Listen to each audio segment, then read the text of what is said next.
joined now by Aly-Khan Satchu, a stock market analyst based in Nairobi. He also runs a website called rich.co.ke. Why don't we do this? Let's take a look at why short selling is a problem. In order to do that, we probably need to explain to everyone what exactly it is, and then we can get to why it can be a problem. Okay, so we're going to mimic this, and we're going to strip it down to its bare essentials, all right? Let's do that.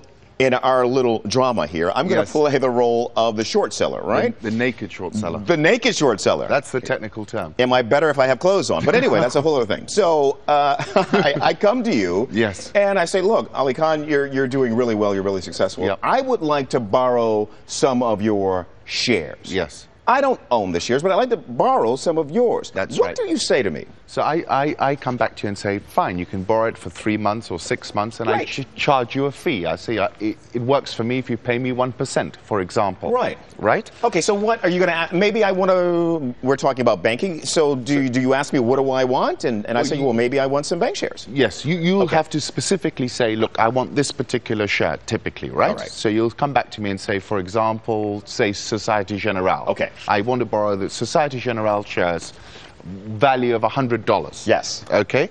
So I'll say to you, I'll charge you $1. Terrific. Dollar in fees. And I give you those shares for which are worth $100. I take those shares. You take those shares. And I try to sell them. So then you go into the market and you sell those shares which really belong to me. Right? That I don't own. You don't own. Yes, yes. You don't own. And you sell them for $100. Yes. Okay? Okay. And make a profit. Let's say I'm able to sell them. So let's say, take this week, the share price fell at 1.20%. You close out your short position in the space of 48 hours. Wow. At a price of 80. So you're buying your shares back at 80. Wow. You're now booking a $20 profit on that transaction. And you owe me just $1 out of that $20 that you have made. Okay, well, on the face of it, that doesn't sound too bad. You've made money, I've made money. That's right. So what's the problem here? The problem is if there are 10 of you, Tony, running around and you've sat down in the morning, you've met somewhere and you said, you know what, let's have a go at Societe Generale. And instead of one person doing that, there are 10 of you doing that.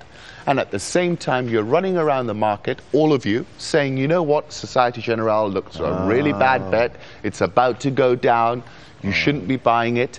And you're creating a self-fulfilling prophecy on that share. I see. And you're colluding with a bunch of people. And what do you think of the move now by these 4 countries that we've been mentioning to ban it for 15 days? Well, they're essentially looking to ban that type of transaction, which I've been speaking about. Yes. You know, it is a criminal offence. But are the short sellers of Societe Generale or any other share colluding? I don't think so. In most cases, they're not. Okay. So I've done okay as a... You've made a huge profit. Naked short seller. That's you, Tony.